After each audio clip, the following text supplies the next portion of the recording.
वैसे आज का दिन हमारे लिए, आदिवासियों के लिए नहीं, पूरे देश के लिए सबसे महत्वपूर्ण दिन है। और सबसे महत्वपूर्ण दिन इसलिए है कि आज ही के दिन फर्स्ट इंडिया एक्ट बनाने का निर्णय एलिजाबेथ वॉरियर्स ने लिए, यानी अंग्रेजों ने ली। आज ही के दिन, जिस समय आप लोग यहां बैठे हैं, ये समझ लो अभी भगवान कंटाभिल को फांसी दी जा रही है।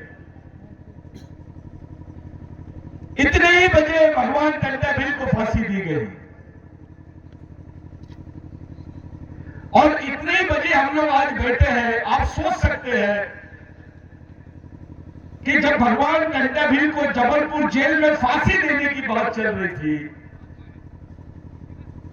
तो पूरे जबलपुर में कम से कम 25 लाख आदिवासियों तक इन्होंने अंग्रेज ने अपने रिपोर्ट में 5 लाख लिखा है, लेकिन जो पब्लिक सिटी के बाहर हो जाती है उसकी कोई गिनती नहीं थी। भारत के कोने कोने में लोग, चौक पे आके आदिवासी लोग खड़े थे कि आज हमारे भगवान कंटाभिल को फांसी दे रहे हैं। साथियों, ऐसी आस्था, इतना विश्वास किसी भगवान पे भी नहीं किया गया जितना कंटाभिल पे इस देश में किया गया। मैं भगवान की तुलना कर रहा हूं कंटाभिल जी से। उनके आंदोलन में गरीब आदमी से लेकर समाज के सामान्य आदमी को विश्वास था। कुछ लोगों ने कंटाभिल का इतिहास लिखा है, वो अपूर्ण इतिहास है। उसकी जानकारी आम आदमी तक के नहीं पहुंचाई गई। उसको शासकीय लाइब्रेरी में कैद करके रखा गया उन किताबों को, और अंग्रेजों द्वारा लिखी गई जो रिपोर्ट्स थी उसको पूरी तरह दबा दिया गया, उसको छुपाया गया।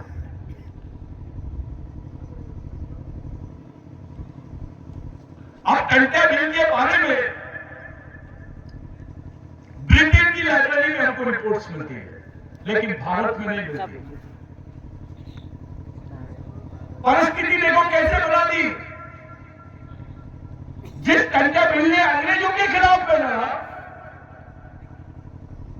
उस कंटाभिल के बारे में सम्मान अंग्रेजों के दिमाग में आया और उन्होंने वहां के अपने लाइब्रेरी में कंटाभिल का इतिहास और उसकी किताबें रखी है।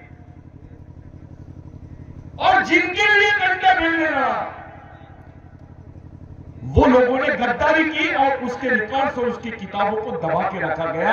आज भी हमारे इंडियन लाइब्रेरी में कंटाभिल की ओरिजिनल रिपोर्ट्स नहीं है।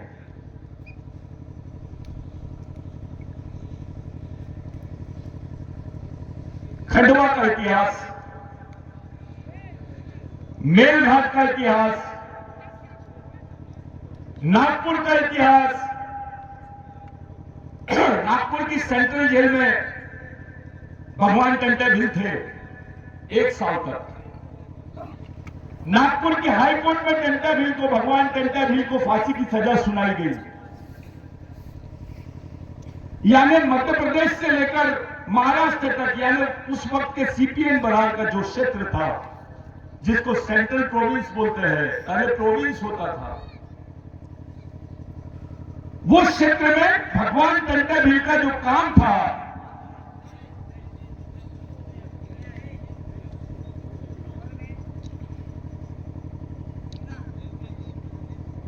उस क्षेत्र में जो भगवान कंटाभिल का काम था, इससे भगवान बिरसा मुंडा भी अछूते नहीं है। जब दूसरे दिन यानी 4 तारीख की खबर थी कि भगवान टंटा भील को फांसी दी गई, वो खबर 6 तारीख को यानी 6 दिसंबर को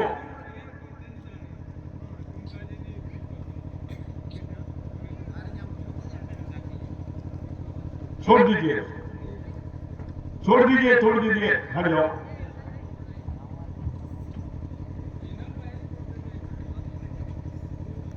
6 तारीख को ब्रिटिश टाइम्स करके एक अखबार है जिसमें यह छप के आया है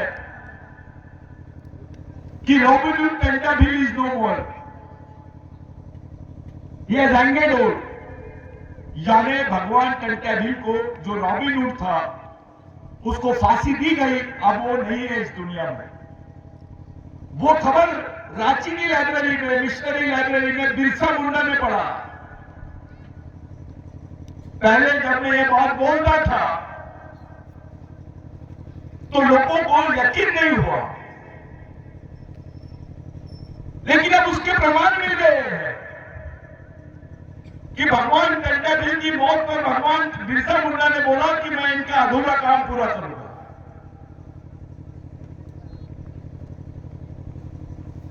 सोचिए कि भगवान पेंटाभिल का जो संघर्ष का इतिहास, उससे प्रेरणा लेकर भगवान बिरसा मुंडा का निर्माण होता है। वो भी वही लड़ाई लड़ते हैं। ये भगवान बिरसा मुंडा का और भगवान पेंटाभिल का संबंध है। साथियों, 6 दिसंबर को बिरसा मुंडा ने भगवान पेंटाभिल की खबर, उनकी मौत की खबर सुनी और इस देश में एक हादसा 6 दिसंबर को और हुआ कि भगवान पेंटाभिल के क्षेत्र में जिनका जन्म हुआ वो डॉक्टर बाबा साहब अम्बेडकर, जिन्होंने इस देश के संविधान का निर्माण किया, उनका भी देहांत 6 दिसंबर को हुआ। ये इंसिडेंट देखिए आप, भगवान पेंटाभिल, बिरसा मुंडा और डॉक्टर बाबा साहब अम्बेडकर, ये कनेक्शन समझने की कोशिश करो। बाबा साहब पर भी भगवान पेंटाभिल के विचारों का बहुत प्रभाव था। उनके समय यहां कबीरपंथी लोग हुए करते थे, कबीरपंथ के लोग होते थे यहां पर। साथियों, उस महान आत्मा की शहादत के दिन एक ऐसा कार्यक्रम आयोजन करना, आखिर इस कार्यक्रम के पीछे का मुख्य उद्देश्य क्या है? सबके मन में आता होगा कि ये करना क्या चाहते हैं। आम आदमी, समाज का आम आदमी और बाकी लोग भी ये सोच रहे हैं कि भाई चाहते क्या है। तो मैं आपको एक बात बता देना चाहता हूं कि भारत में आदिवासियों की, यहां के दबे कुचले लोगों की समस्याओं को देखकर ये निष्कर्ष पे हम लोग पहुंचे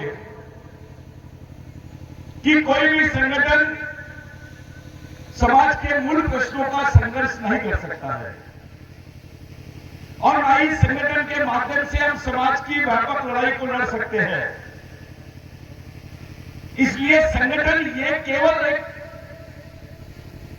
माध्यम हो सकता है कुछ लोगों को इकट्ठा करने का, और कोई भी लड़ाई संगठन के मार्फत नहीं लड़ी जा सकती है, वो केवल और केवल मिशन के ही मार्फत लड़ी जा सकती है। ये निष्कर्ष के हम लोगों ने अपने आप को लाया और उसके बाद हमने संगठन की कल्पना से बाहर उठकर विचारों के मिशन का निर्माण किया और वो विचारों के मिशन के माध्यम से आज पूरे देश भर में हम लोग काम कर रहे हैं। आप मणिपुर देख रहे हैं, मणिपुर में रोज आप पढ़ रहे होंगे कि मणिपुर में आज ऐसा हो गया, इतने आदिवासियों को मारा गया, इन आदिवासी क्षेत्रों में ये गिरफ्तारियां हुई, यहां पर आदिवासी महिलाओं को मार दिया गया, उनके साथ बलात्कार हुआ, उनके घर जला दिए गए। रोज आप लोग ये सुनाई दे रहा होगा आपको। लेकिन मणिपुर में राष्ट्रपति कुछ बोली? इस देश की राष्ट्रपति आदिवासी है ये प्रचार किया जा रहा है और आदिवासी राष्ट्रपति चुप है, इस बात का कोई प्रचार नहीं हो रहा है। यानी राष्ट्रपति आदिवासी को बनाकर आदिवासियों का एक खात्मा करने की प्लानिंग की गई और उसी योजना को यहां पर अंजाम दिया जा रहा है। साथियों, मेरे से एक प्रवक्ता ने बहुत अच्छी बात बोला जब वो शेड्यूल्स पर बात कर रहे थे कि आदिवासी अधिकारों के संबंध में राष्ट्रपति का रोल बहुत बड़ा है। यह ऐतिहासिक बात है कि इस देश की राष्ट्रपति आदिवासी है और उसने अभी तक के एक शेड्यूल पर 5वीं अनुसूची पर 6वीं अनुसूची पर आदिवासी हत्याओं पर, आदिवासियों की पहचान पर, उनके राष्ट्रीय और अंतर्राष्ट्रीय पहचान पर, उनके अधिकारों पर एक शब्द नहीं बोले। इनके कार्यकाल में 4 इंटरनेशनल इंडिजिनियस कॉन्फ्रेंस हुए, अंतर्राष्ट्रीय सम्मेलन हुए आदिवासियों के। वो एक भी सम्मेलन में हमारी राष्ट्रपति शिरकत करने नहीं गई। यानी जो आदिवासी राष्ट्रपति है वो नजरबंद है। मैं ऐसे राष्ट्रपति को हम लोग हमारे आदिवासी है करके हम बोल रहे हैं, ये नजरबंद है। उसको भारत सरकार ने आदिवासी राष्ट्रपति को नजरबंद करके रखा है। ये परिस्थिति है कि एक आदिवासी व्यक्ति राष्ट्रपति बनने के बाद भी अपने समाज के प्रति खुली बात नहीं रख सकता है। इससे ज्यादा दयनीय परिस्थिति और क्या हो सकती है इस देश में।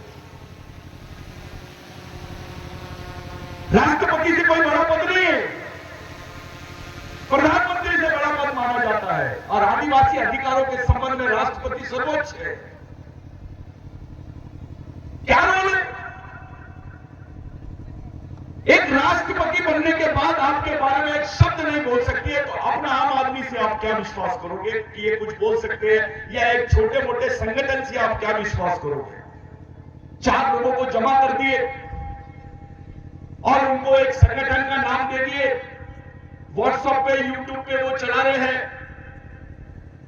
ये संगठन समाज को तो छोड़ो, अपना खुद का भी दायित्व नहीं कर सकते, अपने आप को भी तैयार नहीं कर सकते, अपने आप को भी नहीं बचा सकते। समाज की लड़ाई की बात बहुत दूर की है।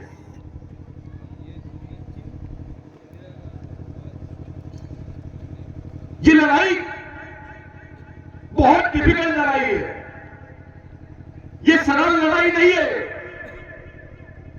जितने युवा हैं आदिवासियों के, उनको सैनिक बनना ही पड़ेगा। उसको नागरिक बन के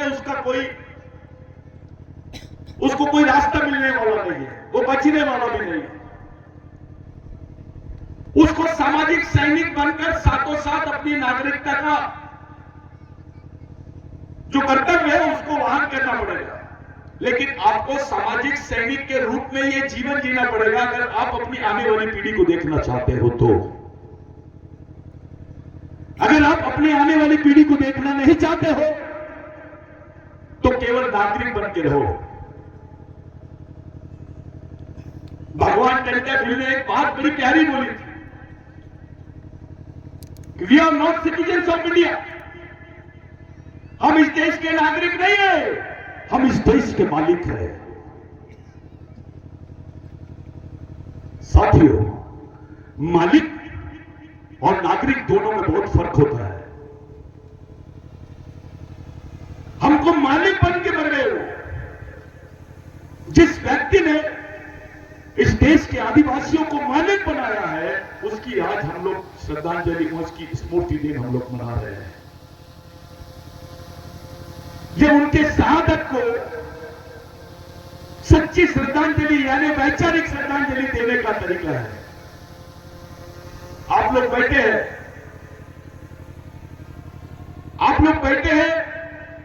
नॉर्मल नहीं बैठे आप एक टोपी लगा के बैठे हैं, एक शिस्तबद्ध तरीके से बैठे, सिस्टमेटिक तरीके से आप लोग बैठे हैं। ये बैठक जो है अपनी आने वाली पीढ़ी को दिशा देगी, इन बच्चों को दिशा देगी कि आखिर मेरे को क्यों बिठाया गया था, क्या चाहते थे ये लोग। हमारी 2 पीढ़ियों में, पिछली 2 पीढ़ियों में भगवान टंट्याभिल के विचारों के साथ गद्दारी की, उसको मारा ही नहीं। हमारे पढ़े लिखे लोगों ने भगवान बिरसा मुंडा, टंटा भील, इनके विचारों के साथ गद्दारी की है। मैं जब मध्य प्रदेश में हम लोगों ने सर्वे किया तो हमने ऐसा पाया, अपने ही कुछ आदिवासी नालायक लोग, गद्दार लोग भगवान टंटा भील को डकैत बोलते थे। पढ़े लिखे, कोई ऑफिसर है, कोई डॉक्टर है, वो भगवान टंटा भील को डकैत बोलते थे, डकैत। मैंने खुद सुना हुए, उसकी रिकॉर्डिंग्स है। कुछ नेता भी है उसमें, कुछ कमीने नेता भी है।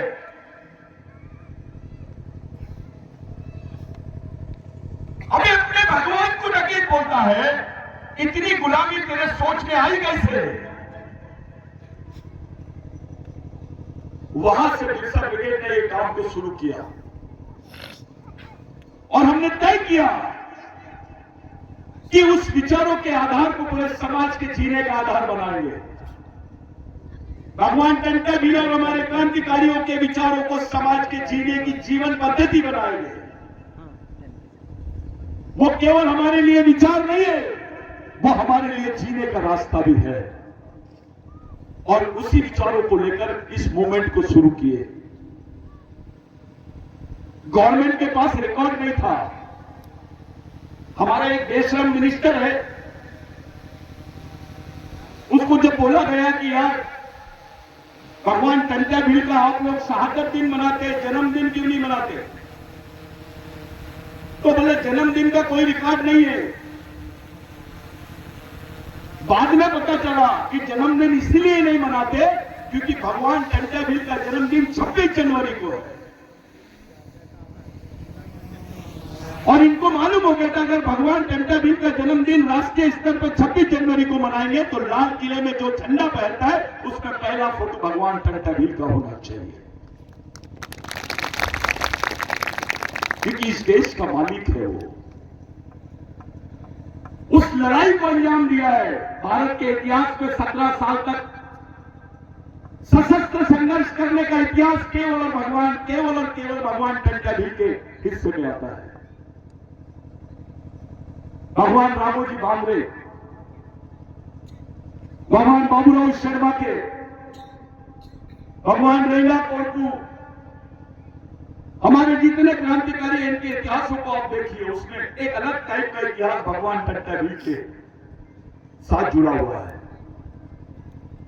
हमने गवर्नमेंट ऑफ महाराष्ट्र को, गवर्नमेंट ऑफ मध्य प्रदेश को मेमोरेंडम दिया और एंथ्रोपोलॉजिकल डिपार्टमेंट ऑफ इंडिया यानी मानव शास्त्रीय विभाग जो है, वो विभाग को एक मेमोरेंडम दिया और हमने बताया कि भगवान टंटा भील का जन्म 26 जनवरी को हुआ।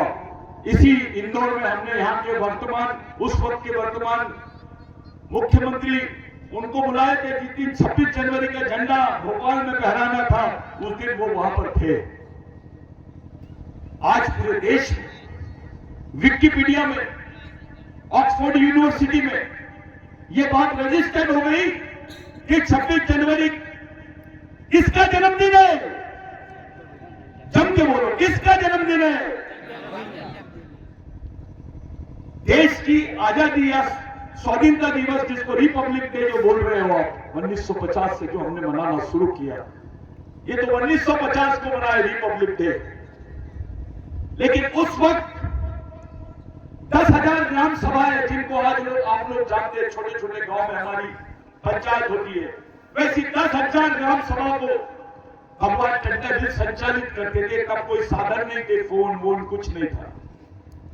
एक टेक्निक थी, भगवान टंटा भील यहां पे बोल देते थे, सुबह तो शाम तक की खबर मेलघाट में और नागपुर में पहुंच जाती थी। आज देश बाद में हुआ। 26 जनवरी का जो पर्व है इस देश में पहले से मनाया जाता है। इसके गाने हैं। तो बिरसा ब्रिगेड ने इस बात को दमखम के साथ पूरे देश को मनाने, देश को सामने रखी कि भगवान टंटा भील का जन्मदिन 26 जनवरी को है और आज देश को मानना पड़ा इस बात को। अब सरकारें बनाने लग गई है।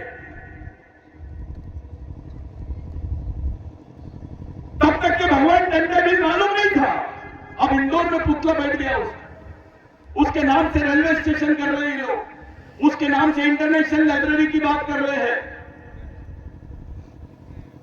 अब इनकी नजर पागल पानी की जमीन पर है। साथियों, अपने ही लोग जो उनके पालतू बन गए हैं, हम किसी पार्टी का, किसी व्यक्ति का या किसी जाति का विरोध नहीं कर रहे, वैचारिक विरोध कर रहे हैं। जो भगवान टंडन भील के विचारों को केवल विद्रोही बोल के छोड़ देते हैं, उनको आदिवासी का नेता बोल के छोड़ देते हैं, मैं उनको चुनौती देना चाहता हूं कि आप एक ऐसा नाम बताइए भगवान टंडन भील जैसा जो भारत में स्वतंत्रता के संग्राम में इस तरीके की युद्ध नीति और इस तरीके का जीवन किसी ने जिया होगा। आदिवासियों के शहीद है तो वो राष्ट्र के नहीं, देश के शहीद नहीं है, वो केवल आदिवासियों के शहीद है। लेकिन ऊंची जाति का कोई शहीद है तो वो देश का शहीद हो जाता है। आदिवासी का नेता है तो केवल आदिवासी का रहेगा, लेकिन ऊंची जाति का कोई नेता रहेगा तो वो देश का नेता रहेगा।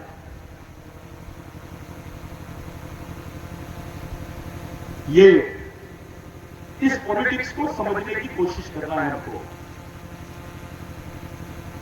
साथियों, हम यहां पर 4-5 बिंदुओं पे बात करेंगे खासकर। पहला यह था कि हम संगठन में विश्वास क्यों नहीं करते। हम संगठन पे विश्वास इसलिए नहीं करते कि संगठन विचारों पे खड़ा नहीं होता है, संगठन आचारों पे और प्रश्नों पे खड़ा होता है, समस्या पे खड़ा होता है। संगठन की जो नींव रहती है वो प्रश्नों पर, समस्याओं पर और एक दूसरे के संबंधों पर खड़ी होती है। लेकिन मिशन की जो नींव है वो विचारों पर रहती है और इसलिए विचारों का मिशन खड़ा करने के लिए इतनी तकलीफें की जा रही है। जब तक हमारे विचारों का मिशन खड़ा नहीं होगा, भगवान टंडन भील के विचारों का मिशन खड़ा नहीं होगा, आपको मुक्ति नहीं मिलेगी। अपना नियम है, एक नेता बनाओगे तो 5 साल काम देगा, लेकिन एक कार्यकर्ता बनाओगे तो समाज के लिए जिंदगी भर काम करेगा। ये नींव है विचारों की। आज के दिन हमारे सामने 3 बड़े प्रश्न हैं, हमारी आंखों के सामने। जैसे यूक्रेन का युद्ध हो रहा है वैसे ही युद्ध चल रहा है मणिपुर में।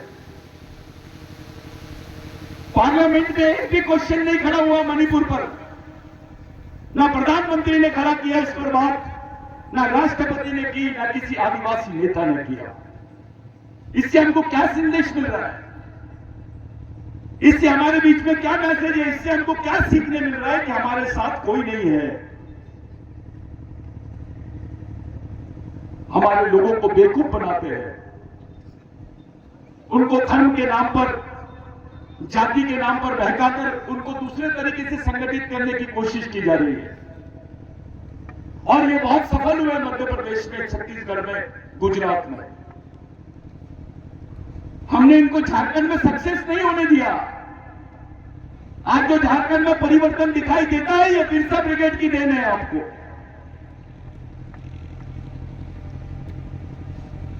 वहां पे जो विचारों का कार्यकर्ता है, उस कार्यकर्ता ने जमीन पे जाके मेहनत की है। हम किसी पार्टी के पक्ष में नहीं थे, लेकिन एक विचार के खिलाफ में हम जरूर हैं। साथियों, आदिवासियों में कोई वैचारिक मूवमेंट खड़ी नहीं होनी चाहिए, ऐसा केवल हमारे शत्रु नहीं सोचते, हमारे नेता भी सोचते हैं। इनसे भी सावधान रहना पड़ेगा। आपका इस्तेमाल केवल पार्टियों के लिए किया जा सकता है, संगठन के लिए किया जा सकता है, आंदोलन के लिए किया जा सकता है, समाज के लिए नहीं हो रहा है। आपका इस्तेमाल समाज के लिए होना चाहिए पहले,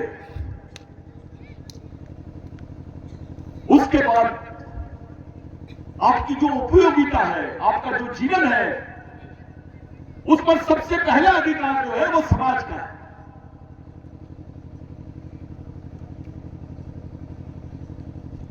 एक बात पर, जिस पर कोई बात नहीं कर रहा है, भारत की जो अर्थव्यवस्था है वो अर्ध औपनिवेशिक, यानी राष्ट्रीय पूंजीपति वर्ग का अंतरराष्ट्रीय पूंजीपति वर्ग से जो समन्वय हुआ है, वो दोनों पूंजीपति वर्ग मिलकर भारत में कंपनी, माइनिंग और अन्य क्षेत्रों में इन्वेस्टमेंट कर रहे हैं। और इनकी जो काम है, जो इनकी फैक्ट्री है या इनका जो बिजनेस है, उसके लिए जरूरी है कि इनकी साठगांठ यहां की राजनीतिक पार्टियों से रहे। आप देख रहे होंगे, एक पूंजीपति को बचाने के लिए पूरी गवर्नमेंट खड़ी हो गई। एक पूंजीपति को, एक उद्योगपति पूंजीपति को बचाने के लिए पूरे गवर्नमेंट दांव पे लगा दिए, लेकिन आदिवासियों के प्रश्न पर एक आदमी कुछ नहीं बोल रहा है। ये उदाहरण है, जो पूंजीपति आदिवासियों की जमीनों को, उनके क्षेत्रों को, उनके जीवन को, उनके श्रम को, उसका शोषण करना चाहता है, उसका उपयोग करना चाहता है, उसको उपभोग करना चाहता है, उस पर पूंजी कमाना चाहते हैं, उनको बर्बाद करना चाहते हैं, आदिवासियों को विस्थापित करना चाहते हैं, उन पूंजीपतियों को संरक्षण यहां की राजनीतिक पार्टियां दे रही है। ऐसे समय हम लड़ाई कैसे लड़ेंगे? हमारी लोकतांत्रिक लड़ाई लड़ने की संभावनाएं क्षीण होते चली जा रही है, यानी खत्म होते चली जा रही है।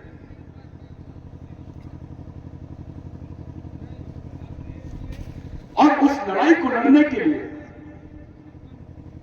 हमारे पास जो साधन चाहिए, हमारे पास जो ब्रेन बैंक चाहिए, हमारे पास जो आर्थिक आवश्यकता चाहिए हमारे लिए, वो उपलब्ध नहीं है। आपको दिख रहा है ये मिशन चल रहा है करके, लेकिन बहुत विपरीत परिस्थितियां में काम कर रहे हैं इसके, बहुत विपरीत परिस्थितियां। भारत में 60% विदेशी पूंजी आ सकती है, उसके लिए भारत वर्ल्ड बैंक से लोन ले सकता है, यानी भारत WTO के साथ में खड़ा रहेगा, IMF के साथ में खड़ा रहेगा, यानी इंटरनेशनल मॉनिटरिंग फंड, जिसको अंतरराष्ट्रीय फंड बोलते हैं। ये सब चीजें भारत अंतरराष्ट्रीय स्तर से वर्ल्ड बैंक से पैसा लेगा, लेकिन अंतरराष्ट्रीय यानी UN के साथ भारत जुड़ेगा, लेकिन UN में जहां आदिवासियों के अधिकारों की बात आती है, भारत वहां चुप रहेगा। साथियों, ये पूंजीपतियों के कहने पर, इन बहुत बड़े व्यापारी साम्राज्यवादी मानसिकता के लोगों के कहने पर ही भारत सरकार ने अभी तक नहीं बोली है कि भारत में आदिवासी रहते हैं करके। हम जब बोलते हैं कि नहीं, हमारी राष्ट्रीय और अंतर्राष्ट्रीय दोनों पहचान होनी चाहिए, भारत के संविधान में हमारी पहचान आदिवासी के रूप में है, तो अंतर्राष्ट्रीय संविधान में यानी यूनाइटेड नेशन, संयुक्त राष्ट्र के संविधान में हमारी पहचान भी आदिवासी के रूप में होनी चाहिए। क्योंकि आज से 7 साल 8 साल बाद में जब ग्लोबलाइजेशन सैचुरेशन की तरफ जाएगा, तो विश्व का एक ही संविधान बनेगा। उस अंतर्राष्ट्रीय संविधान में जब तुम्हारी पहचान नहीं रहेगी, तो तुम्हारी पीढ़ी कैसे जिंदा रहेगी? अरे आपको आदिवासी करके पहचान थी तो जमीन बची, आपका जीवन बचा। भारत के संविधान में आपके अधिकार सुरक्षित है करके आप भारत में कुछ जिंदा हो, परंतु बहुत सुरक्षित हो। अंतर्राष्ट्रीय संविधान में आपके अधिकार नहीं रहेंगे तो आप सुरक्षित कैसे रहोगे? वहां तो कोई बिरसा मुंडा नहीं है, वहां तो कोई अंबेडकर नहीं है, वहां महात्मा फुले नहीं है, वहां टंटे भील नहीं है।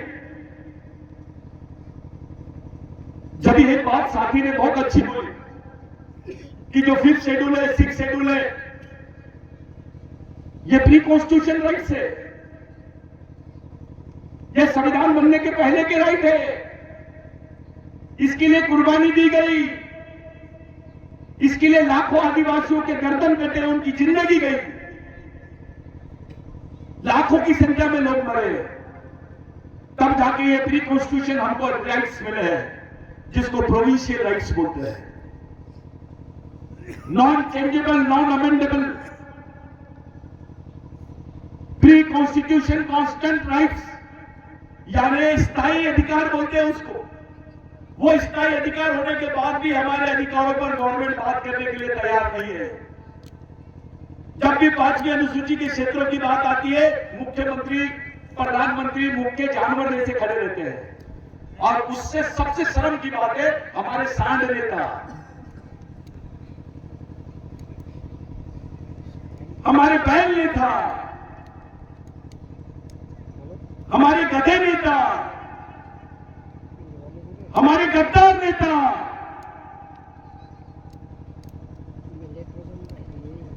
चुपचाप रहते हैं।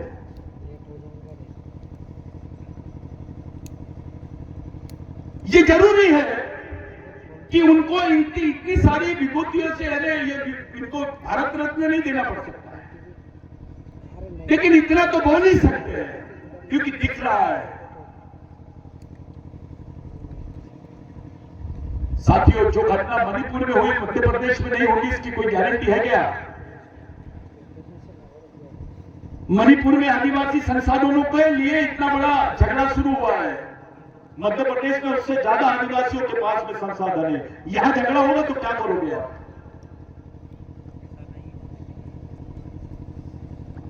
हमारे आगे लोग तो बजरंग दल में है, वो बजरंग दल में नहीं है, दलदल में है। आरएसएस में काम कर रहे कुछ अधिकारी कर्मचारी, मैं उनसे पूछना चाहता हूं, आप क्यों नहीं पूछते उनसे कि आपको आदिवासी को आदिवासी बोलने से क्या तकलीफ है? अमेरिका बोल सकता है कि उसके देश में आदिवासी है, अफ्रीका बोल सकता है उसके देश में आदिवासी है,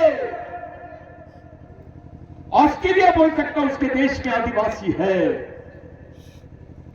अब उनकी छोड़ दो। यही आरएसएस के लोग बोलते हैं कि यह अखंड भारत था, तो पाकिस्तान बोलता है उसके देश में आदिवासी है, नेपाल बोलता है उसके देश में आदिवासी है, श्रीलंका बोलता है उसके देश में आदिवासी है, बांग्लादेश बोलता है उसके देश में आदिवासी है, तो भारत क्यों नहीं बोलता? जो मोहनजोदारो हड़प्पा का जो आधा क्षेत्र है वो भारत में, आधा पाकिस्तान में है। साथियों, ये एक ही देश है। उस समय ये एशिया का एक कंट्री एक दूसरे से जुड़े हुए थे। पाकिस्तान भारत से अलग हुआ, बांग्लादेश भारत से अलग हुआ, नेपाल भारत से अलग हुआ। जब यहां आदिवासी है तो भारत में आदिवासी क्यों नहीं रहेगा? अभी संयुक्त राष्ट्र संघ ने नेपाल के आदिवासियों को मान्यता दे दी है, भारत क्यों नहीं दे रहा है? क्योंकि भारत हिंदू राष्ट्र की संकल्पना को मानता है, सिंधु राष्ट्र की संकल्पना को नहीं मानता है। अरे सिंधु संस्कृति भारत की सबसे प्राचीन संस्कृति थी, है और रहेगी। भारत का मानव शास्त्र बोलता है, एंथ्रोपोलॉजी बोलती है कि भारत में भगवान पैदा नहीं हुए थे तब से आदिवासी रहता है।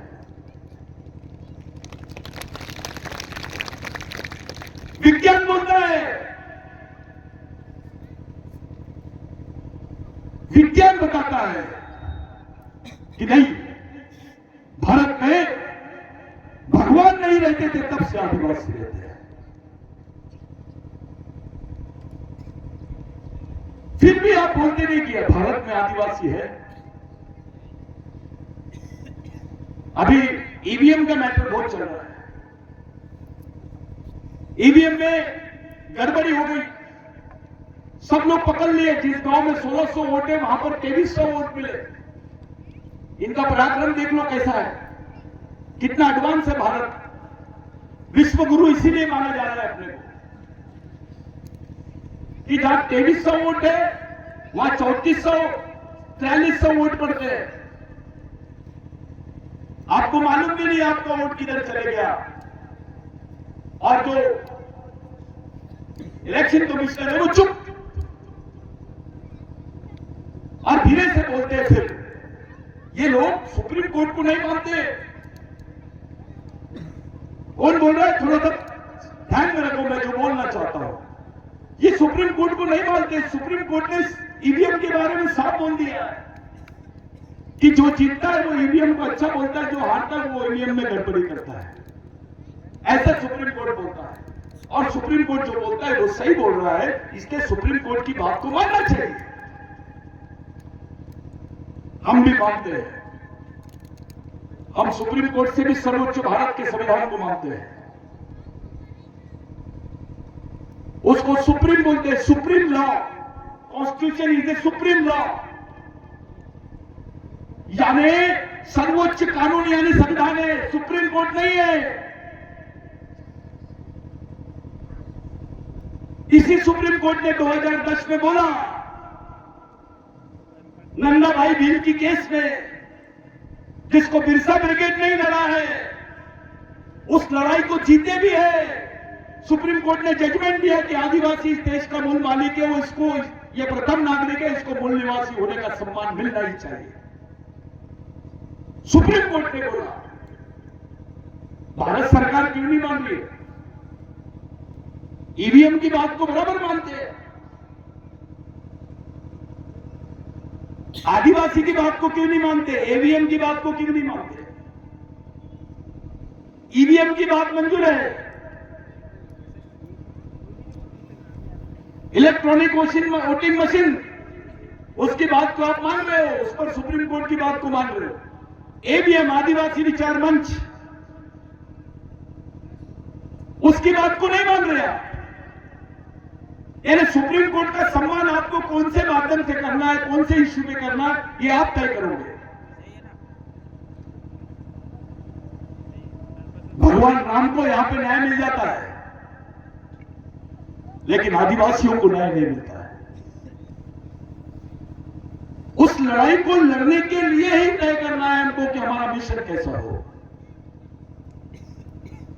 आप लोग बहुत बड़ी नींव डालने जा रहे हैं। आपकी आने वाली पीढ़ी आपको भगवान मानेगी, क्योंकि आप भगवानों का आंदोलन चला रहे हैं। टंटा भील को हम क्या बोल रहे हैं? भगवान। बिरसा मुंडा को क्या बोलते हैं? राघोजी भांगरे को क्या बोलते हैं? बाबूराव शेरमाके को क्या बोलते हैं? ये हमारे भगवान हैं। इनके विचारों का मूवमेंट हम चला रहे हैं, यानी भगवानों के विचारों का मूवमेंट चलाने वाला आदमी भगवान। G O D god, G for guardian यानी पालक, ओ फॉर ओनर यानी मालक, डी फॉर ड्राइवर यानी चालक, समाज का पालक, चालक और मालक। ऐसे आदमी को भगवान बोलते हैं। लेकिन उल्टा हो गया है। वो जीओडी गॉड था ना, वो डीओजी डॉग हो गया। आपका भगवान ही कुत्ता बन गया है, पालतू हो गया वो उधर। वो कैसे भगवान बगावत करेगा, कैसे विद्रोह करेगा, कैसे इन क्रांतिकारियों को याद करेगा? व्यवहारिक रूप से आप उनके पालतू हो सकते हैं साथियों, लेकिन विचारों से आप किसी के पालतू मत बनो। विचार सबसे बड़ा गुण है मानव का, सबसे बड़ी दौलत है, सबसे बड़ी संपत्ति है विचार, सबसे बड़ा साधन है विचार, और सबसे बड़ा अचीवमेंट यानी जीवन का सबसे बड़ा जो हमारे यहां में जो कोई चीज होती है वो विचार होता है कि आपने क्या हासिल किए है। आपकी संपत्ति खत्म हो सकती है, आप कर सकते हो, आपकी संपत्ति के साथ आपको भूल जाएंगे लोग, पद और प्रतिष्ठा दोनों मर जाएगी, विचार नहीं मरते। यह वैचारिक आंदोलन है। बिरसा मुंडा को जो तत्व ज्ञान था कि समाज हमारा आर्थिक रूप से गरीब रहेगा, चलेगा, लेकिन विचारों से गरीब नहीं रहना चाहिए। जो विचारों से गरीब रहता है वो गुलाम पैदा होता है और गुलाम मर जाता है। इस आंदोलन को सही स्वरूप देने के लिए जो जो लोगों ने मशक्कत कर रहे हैं या जो जो लोग काम कर रहे हैं, जो जो लोग प्रत्यक्ष या प्रत्यक्ष रूप से मदद कर रहे हैं, वो सभी गॉड है। और आप तो गॉड है। कुछ लोग बोलते हैं, अरे भाऊ दादा आप बोल रहे थे आप लोग भगवान है वो, लेकिन बाकी लोग तो बोलते भगवान कोई झगड़े नहीं करते। तो उनको याद दिलाओ, मैंने कहा देव असुर संग्राम। इस देश में एक इतिहास मिलता है, देव और असुरों का संग्राम। असुर यानी आदिवासी। असुर का मतलब होता है परिपक्व, जिसकी सत्ता है, जो मालिक है, उसको असुर बोलते हैं। इन्होंने उसको बहुत अच्छा रूप दे दिया, असुर को राक्षस बना दिए, रक्षक को राक्षस बना दिए। अब इन्होंने हमारे एक सैनिक को पकड़ लिए, भगवान भोलेनाथ को, हमारा आराध्य है वो, उसको पकड़ लिए, जबकि इनके वेदों में उसका कोई उल्लेख नहीं है। मेरे सवाल एक दिमाग में आया कि संस्कृत अगर इस देश की सबसे ज्यादा पवित्र भाषा है, पुराने ग्रंथों की भाषा है, तो संस्कृत बोलने वाले लोगों की संख्या 1 लाख से ज्यादा कितनी है?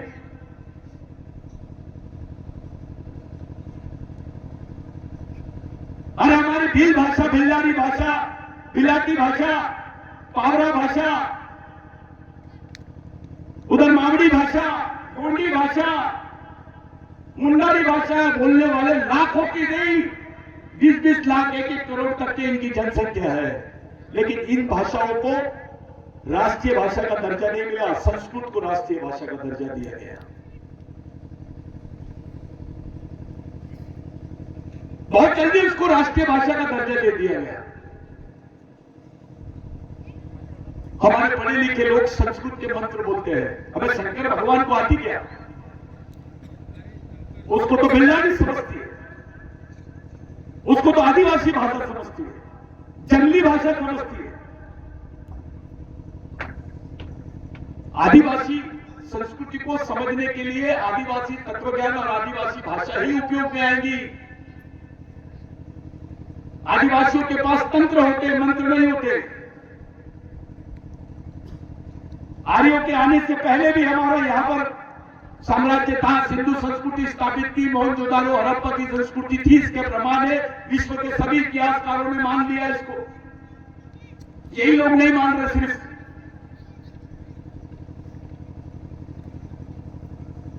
सबने मान लिया। विश्व के सब लोग बोलते हैं आदिवासी भारत के मालिक है। यही लोग नहीं बोलते, मानना क्या है? अभी ईरान के लोगों ने यूनाइटेड नेशंस में बोला कि हम भारत में गए थे, वहां पर बिरसा ब्रिगेड ने इंटरनेशनल कॉन्फ्रेंस किया था, हम आदिवासियों के बीच में गए। ये बात यूनाइटेड नेशंस में उठी, संयुक्त राष्ट्र संघ में उठी। यही लोग नहीं मान रहे, ये जीत पे रहे हैं कि आदिवासी को आदिवासी नहीं रहने देंगे। आपको आपकी पहचान के साथ आपके अस्तित्व को खत्म करने का षड्यंत्र ही इनका धर्म युद्ध है।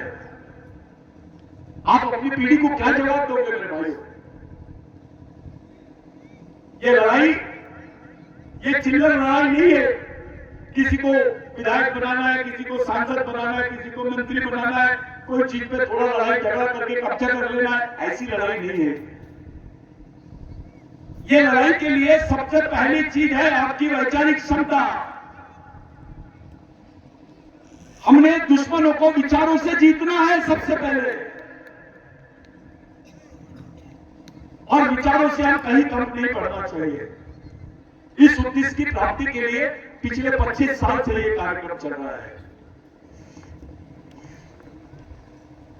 अभी 2023 में मोदी आरएसएस की सरकार ने एक बहुत खतरनाक षड्यंत्र करे, वन सुरक्षा संवर्धन अधिनियम 2023 बनाई। उसमें आदिवासियों की जो जमीन है उसको कॉर्पोरेट को देने का प्रावधान किया इसने और आदिवासी क्षेत्रों में सेना तैनात करने का प्रावधान किया उसने।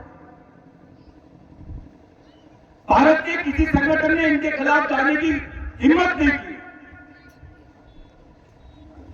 बहुत सारे आदिवासी संगठन हैं क्योंकि वैचारिक संयुक्त रूप से इनका विरोध करने की ताकत हम में कम पड़ जाती है। ताकत तो अपनी भी नहीं,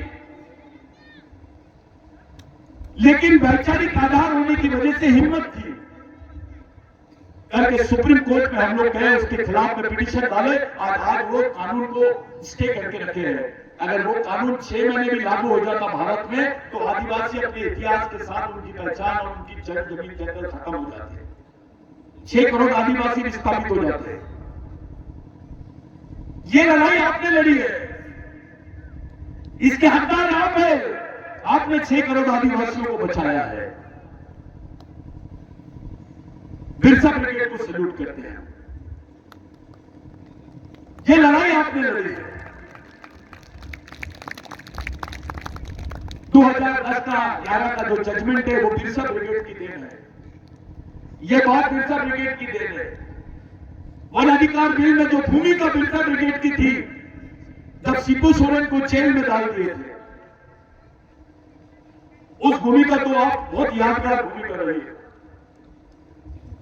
साथियों, आने वाले समय में 6000 माइनिंग प्रोजेक्ट इन्होंने आदिवासी क्षेत्रों में तैयार किए हैं, जिसके लिए वर्ल्ड का यानी विश्व का सबसे बड़ा इन्वेस्टमेंट भारत में हो रहा है। और जिस साथी ने यहां पर 5वीं अनुसूची का भाषण दिया, मैं उनको दिखाना चाहता हूं कि ये पूरे 6000 प्रोजेक्ट 5वीं अनुसूची क्षेत्र में ही लगाए जा रहे हैं। यानी आपका झगड़ा अभी अंतरराष्ट्रीय ताकत से भी है, राष्ट्रीय ताकत से भी है, राष्ट्रीय पूंजीपति वर्ग से भी है, अंतरराष्ट्रीय पूंजीपति वर्ग से भी है और सरकार से भी है। ऐसे समय अगर आपको प्रोटेक्शन चाहिए तो आपको इंटरनेशनल कोर्ट में और इंटरनेशनल कॉन्स्टिट्यूशन के थ्रू ही प्रोटेक्शन मिलेगा। इसलिए आपकी पहचान संयुक्त राष्ट्र संघ में होना बहुत जरूरी है। आपने कुछ भी किया तो ये लोग आपको स्टैंप मार देते, नक्सलवादी। बिरसा ब्रिगेड को अक्सर ये लोग इसी तरीके से देखते हैं। हम उनको खुला चैलेंज किए, बताओ नक्सलवादी आदिवासी हो सकता है लेकिन आदिवासी नक्सलवादी नहीं हो सकता है। जो लड़ाई जल जमीन जंगल की सामाजिक स्तर पर जो लड़ाई यहां पर मध्य प्रदेश में आदिवासियों की है, वही लड़ाई मध्य प्रदेश महाराष्ट्र में भी है, वही लड़ाई छत्तीसगढ़ में है, वही लड़ाई झारखंड में है, वही लड़ाई उड़ीसा में है, वही लड़ाई गुजरात में है, वही लड़ाई राजस्थान में है, वही लड़ाई आसाम में है, वही नागालैंड में है, वही मणिपुर में है। जब हमारी लड़ाई समान है राष्ट्रीय स्तर पर तो हमारी विचारधारा भी समान होना चाहिए और संगठन गली गुच्छी का नहीं होना चाहिए, 2 जिले वाला 5 जिलों वाला नहीं, वो राष्ट्रीय होना चाहिए। अगर लड़ना है तो भगना है तो कुछ भी बनाओ,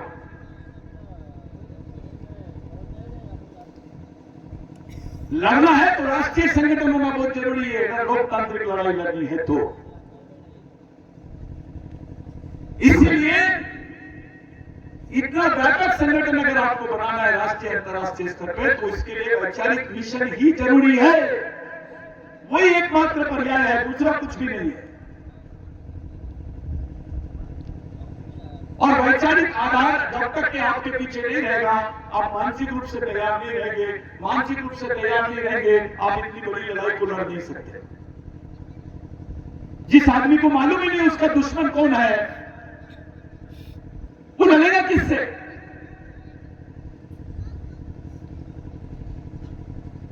जिसको मालूम ही नहीं कि उसका शत्रु कौन है, किससे लड़ेगा वो? दुश्मन कोई नहीं जानता, दुश्मन से अपरिचित है, वो लड़ाई कैसे लड़ेगा भाई?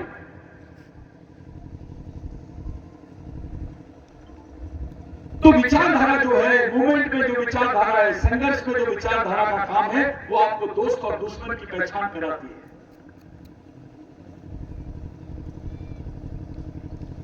आपको लाइफ और लॉजिक देती है। ओए दादा नीचे बैठो। लड़ाई तो लड़ना ही है। और विचारों की लड़ाई लड़ने के लिए घर घर तक, घर घर से लोग निकलना चाहिए, लड़कियों ने सामने आना चाहिए, युवाओं ने सामने आना चाहिए, कर्मचारियों ने सामने आना चाहिए। ये लोकतांत्रिक लड़ाई है, संवैधानिक अधिकारों की लड़ाई है, इसमें कोई कर्मचारी को डरने की जरूरत नहीं है, किसी अधिकारी को डरने की जरूरत नहीं है। मैं आखिरी मुद्दा आपके सामने रखता हूं साथियों। भारत में 4800 संगठन है जिनके रजिस्ट्रेशन है और वो बड़े स्तर पे काम कर रहे हैं। आदिवासियों 4800 संगठन, भारत में 11000 एनजीओ है, संगठन 480 है, लेकिन एनजीओ 11000 के ऊपर है। जो अंतरराष्ट्रीय स्तर के फंड और गवर्नमेंट के फंड पे काम कर रहे हैं, जिसमें से केवल 40 आदिवासियों के हैं। 11000 में कितने? बाकी सब गैर आदिवासियों के एनजीओ है।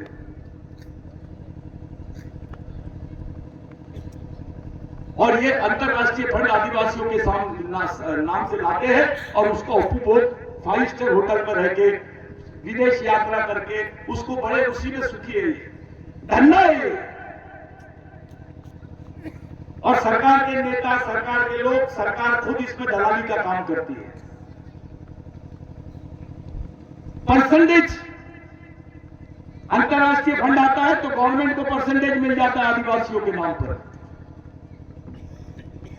11000 एनजीओ, 480 संगठन देखो, और भारत के 6 करोड़ आदिवासी जो है बीपीएल में है। 6 करोड़ आदिवासी बीपीएल में है, लेकिन केवल 3 करोड़ आदिवासियों के पास नहीं प्रमाण पत्र है बीपीएल का, जिसको बिलो पॉवर्टी लाइन बोलते हैं, गरीबी रेखा के नीचे। यानी आदिवासियों का जो 3 करोड़ आदिवासियों का मूल आंदोलन है, वो उनको बीपीएल का कार्ड मिलना चाहिए, उनको 2 वक्त का राशन मिलना चाहिए। ये लड़ाई है आदिवासियों की। भारत में 32% आदिवासी बच्चे कुपोषित और कुपोषण से मरते हैं। 92% यानी 92% आदिवासी युवा बेरोजगार है।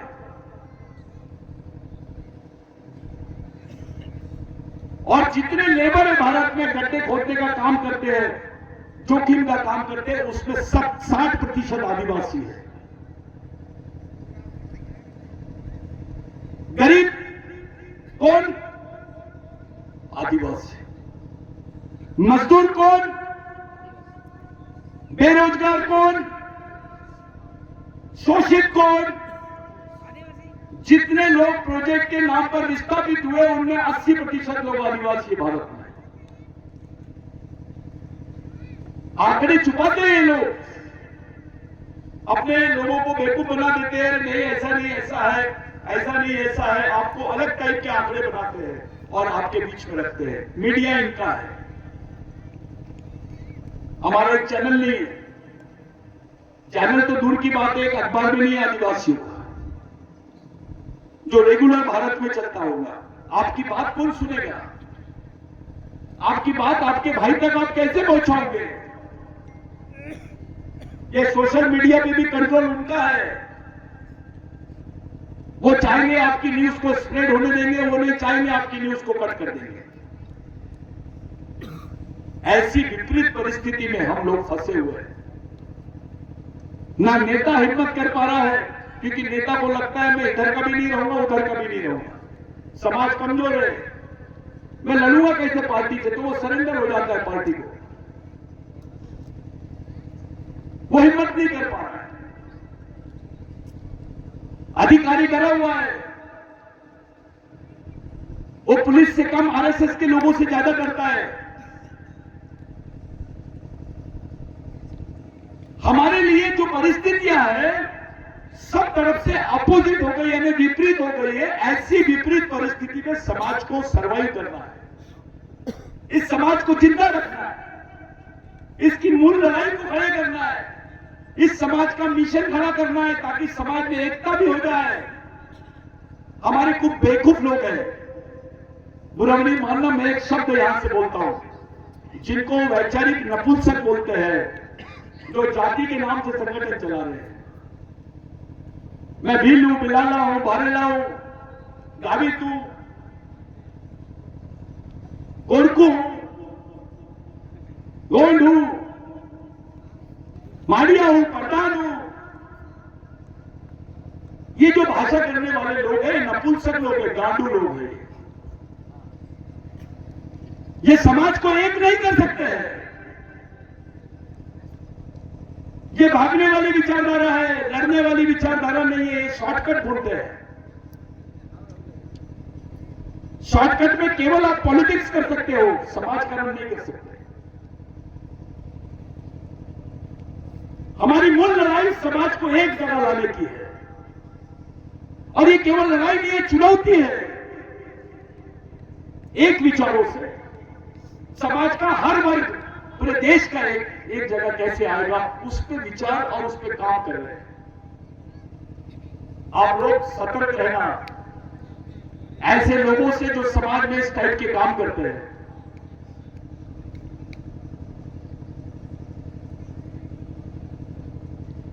आप लोग ऐसे लोगों से सतर्क रहना। मैं इसलिए बोल रहा हूं कि साइंस ने डीएनए रिपोर्ट में बता दिया कि आदिवासियों का डीएनए पूरे आदिवासियों का समान है, वर्ल्ड के, केवल भारत के नहीं। जब भारत सिंधु भारत था तो आप लोग एक जगह थे, एक संस्कृति के अधीनस्थ थे। भारत के जितने आदिवासी हैं वो शिव को अपना आराध्य मानते हैं, राम को नहीं मानते, हनुमान का रिस्पेक्ट करते हैं। अपने खेत के पास में एक लाल पत्थर रख देते, उसको सिंदूर लगा देते, वो हनुमान बन जाता है। एक पत्थर रहता है, वो लिंपिन बन जाता है। वो शिव को अपना आराध्य मानते हैं।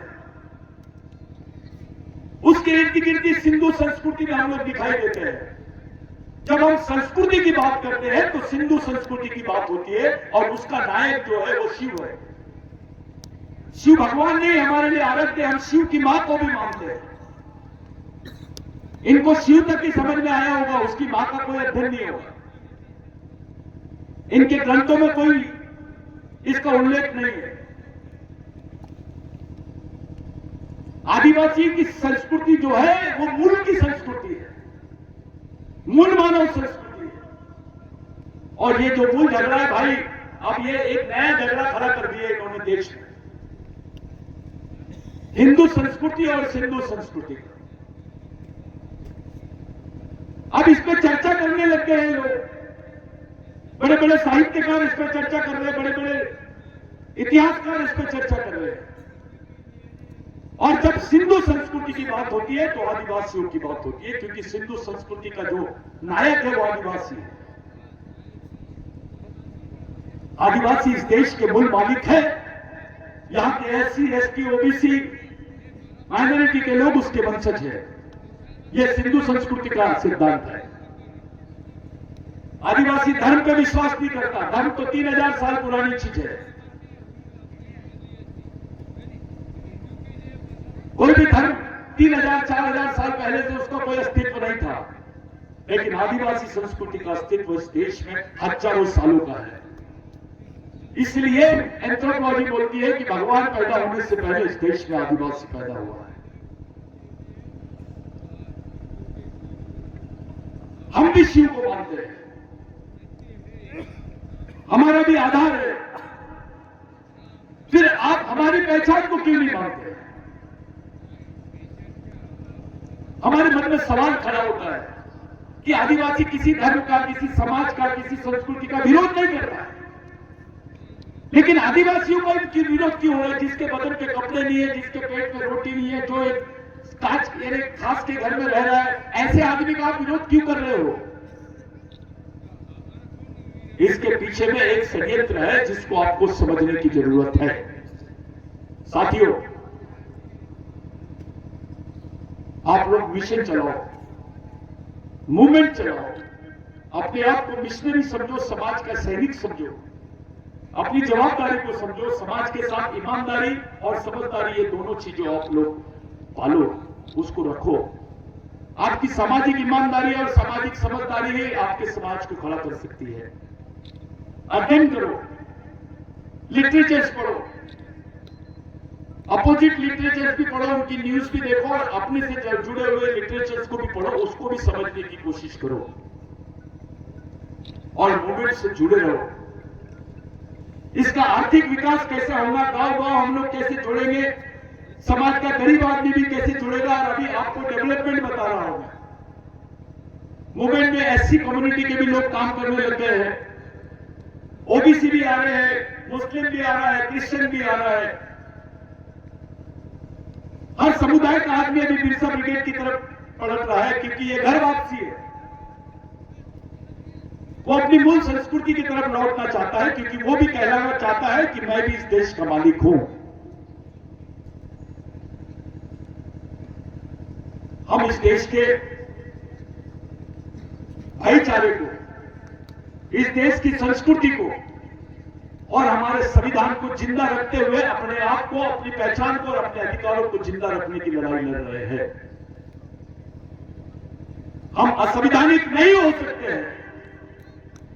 जो हमको असंवैधानिक बोल रहे हैं, उनको समझ में आ गया है कि ये लड़ाई संवैधानिक तरीके से लड़ रहे हैं, इसलिए इनको असंवैधानिक बोलना जरूरी है।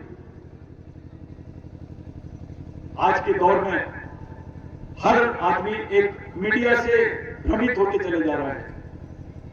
आपको धर्म कोड की बात नहीं करनी है, आपको सांस्कृतिक कोड की बात करनी है, क्योंकि पूरे भारत के आदिवासियों का धर्म समान है ऐसा कोई नहीं बोल सकता, लेकिन आदिवासियों की संस्कृति समान है ऐसा बोल सकते हैं। We need common cultural code, CCC 3C,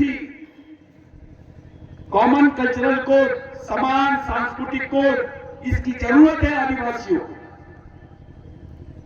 आज के दिन आप तमाम लोग ये पॉम्पलेट, पोस्टर, ये आपके लिए है।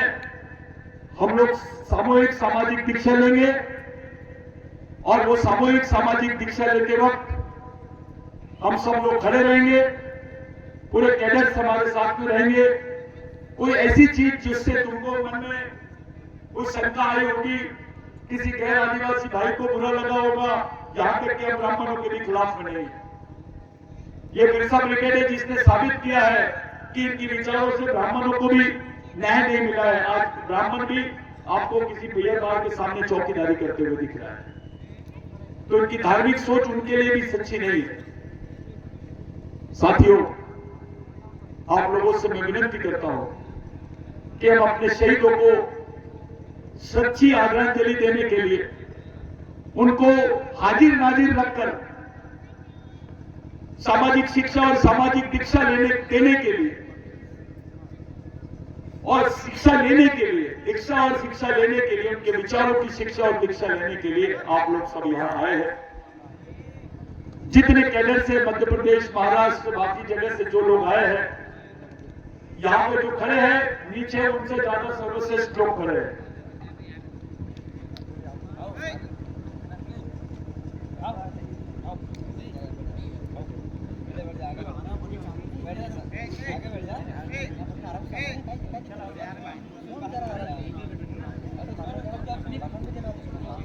आप लोग सब लोग बहुत देर से है, आपके खाने का भी प्रबंध है। ये जो बैलेट से वो बांटना है आपको। पूरे कैडेट से विनती है, लाइन से सब लोग अपनी जगह पे बैठे रहेंगे, आप लोग बैलेट्स ले लेंगे। उसके बाद सामूहिक शिक्षा दीक्षा का कार्यक्रम हम लोग करेंगे। अलग अलग क्षेत्र में जो प्रतिज्ञा पत्र है वो कॉमन है क्या? अच्छा, एक है। और आप लोग ये 3 गड्ढे 4 गड्ढे अलग अलग लगा देना ताकि लाइन से वो लोग बाद में आगे।